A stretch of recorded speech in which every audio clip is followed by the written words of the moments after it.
The government killed Frank Westfield on a Tuesday.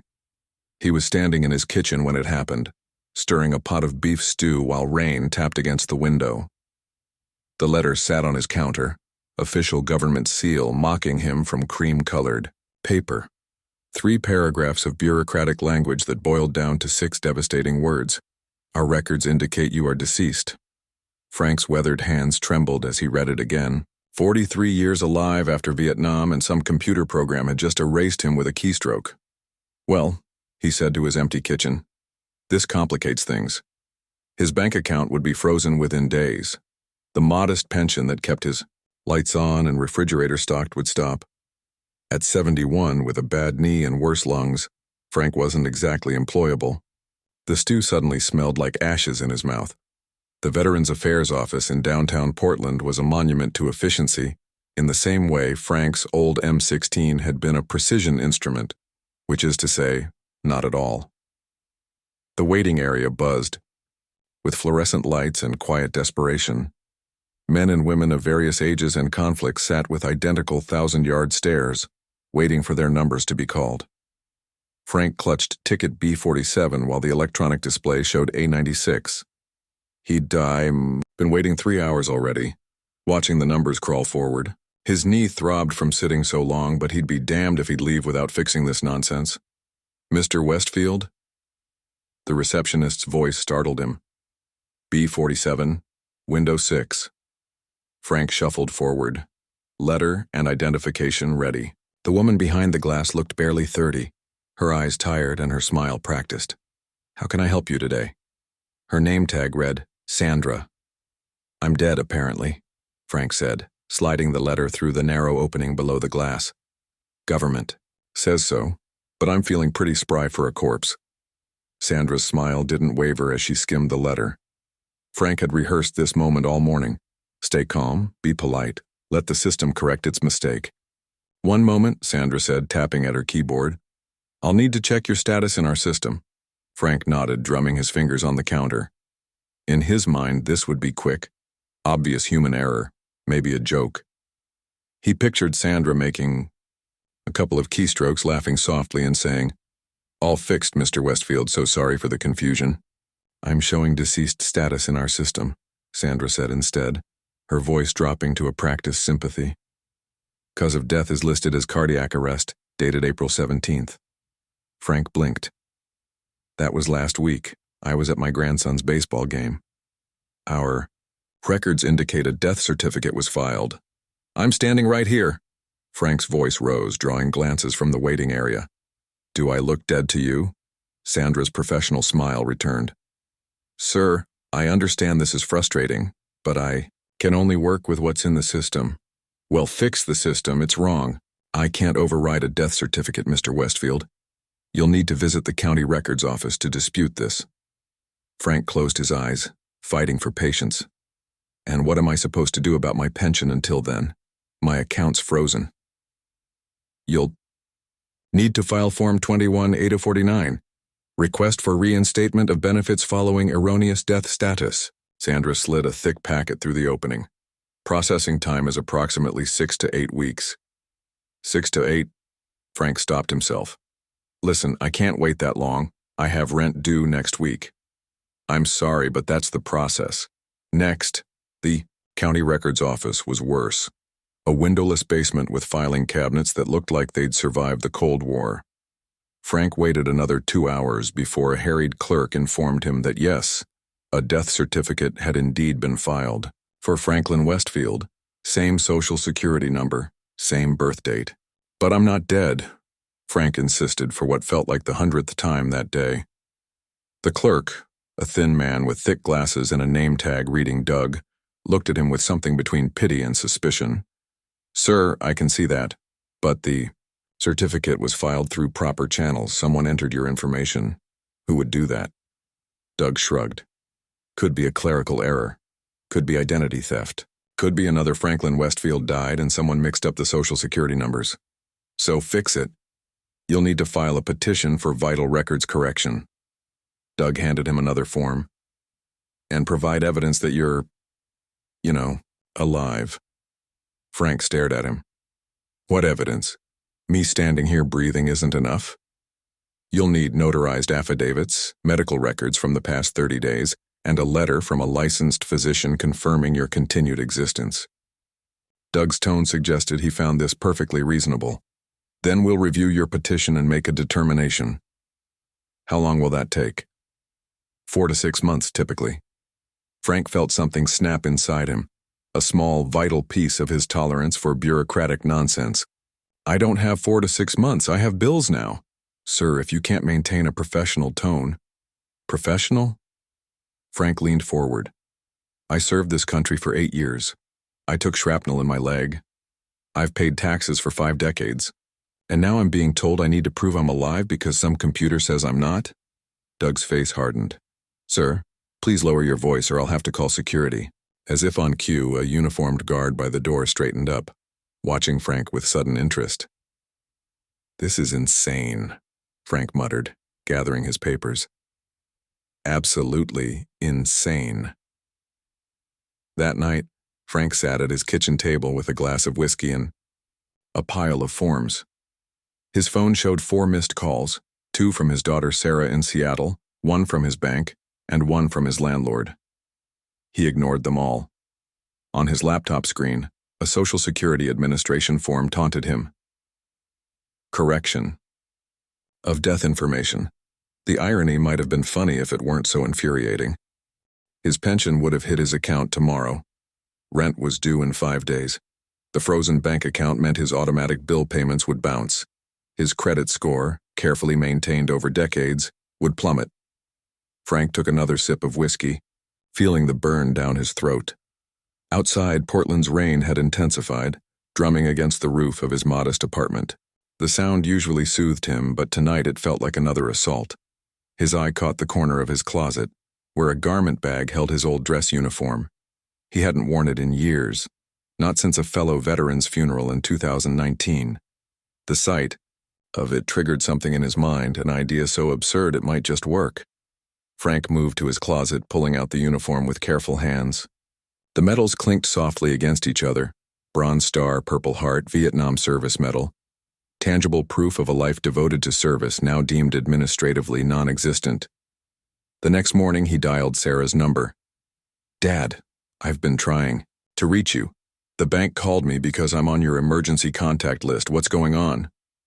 Frank explained the situation in measured tones, finishing with, I need a favor, sweetheart. That fancy camera of yours. Bring it downtown tomorrow. Pioneer Courthouse Square, noon. Dad, what are you planning? Something stupid, Frank admitted. But I'm out of smart options. The uniform still fit, more or less. The jacket was tight across the shoulders, and the pants needed an extra notch on the belt. But the effect was what mattered.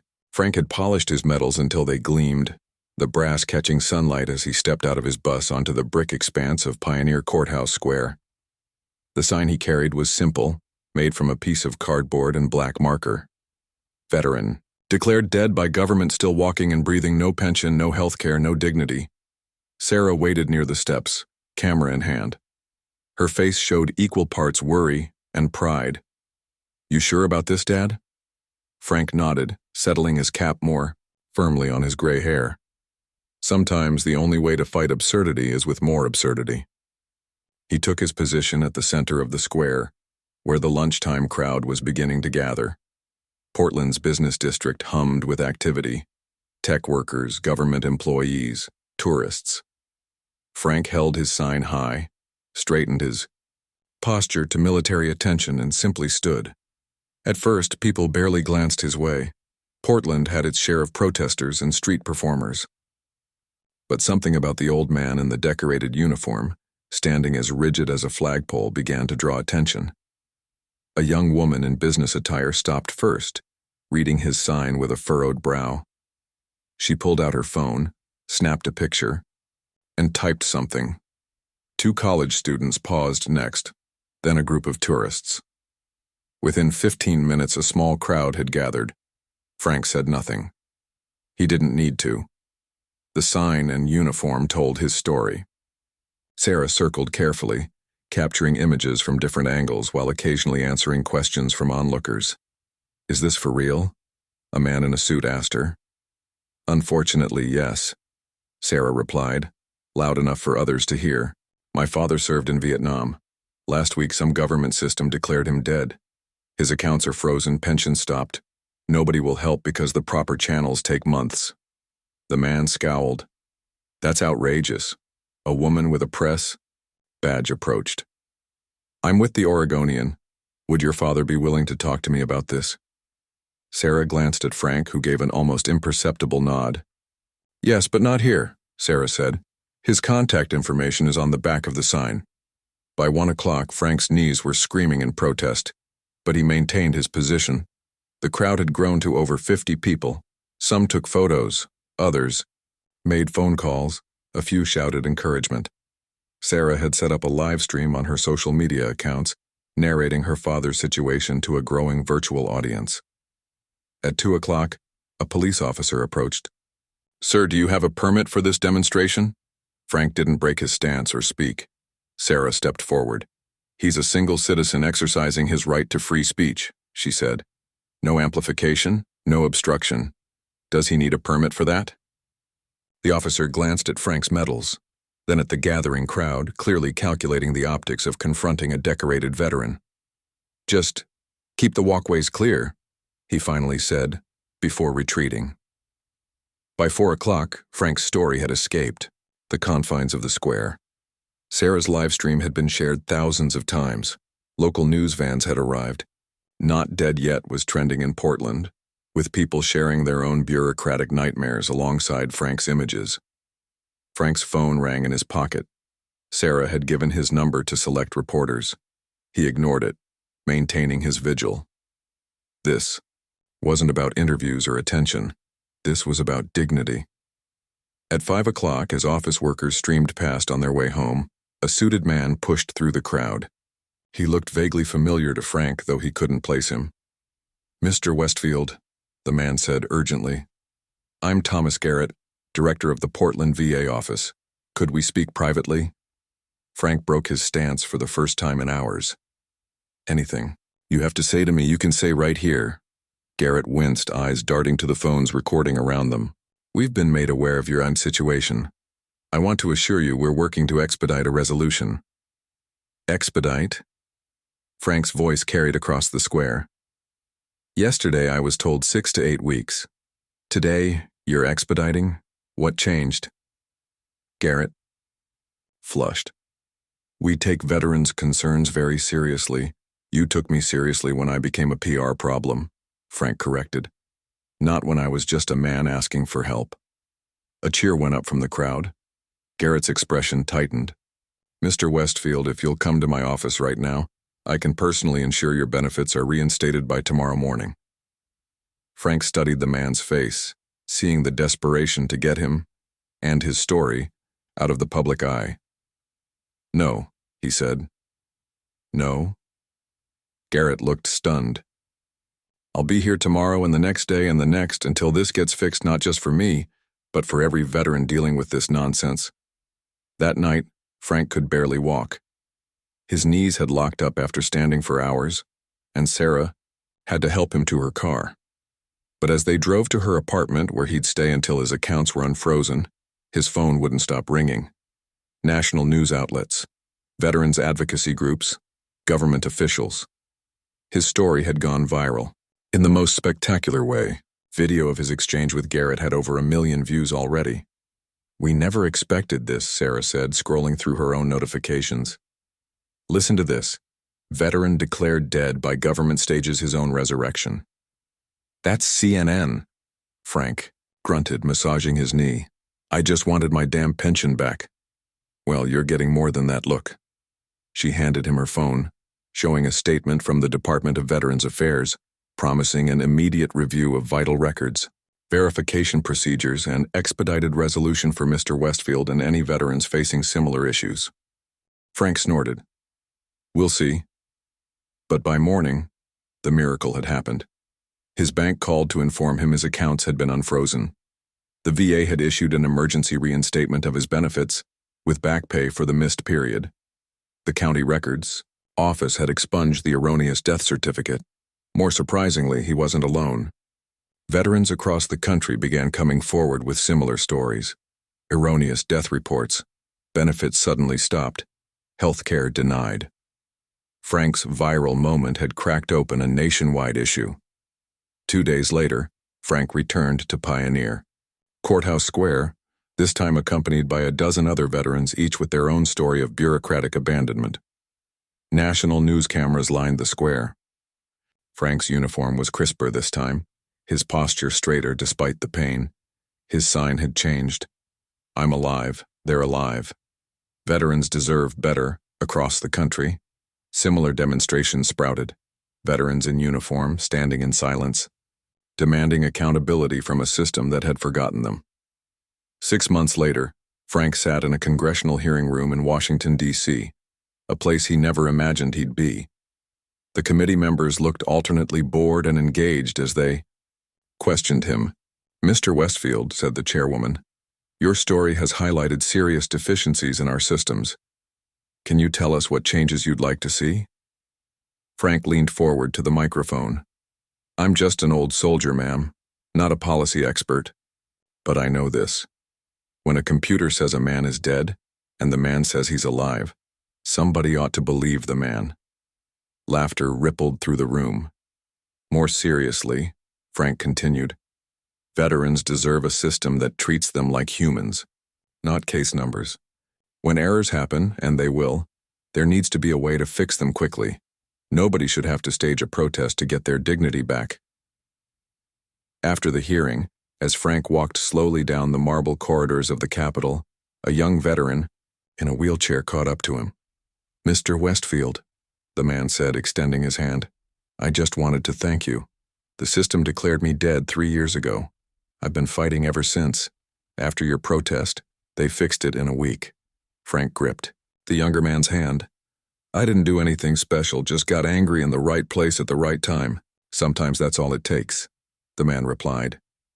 Outside, the spring air in Washington felt fresh against Frank's face. His phone buzzed, a text from Sarah with a news alert. Veterans Records Modernization Act passes committee.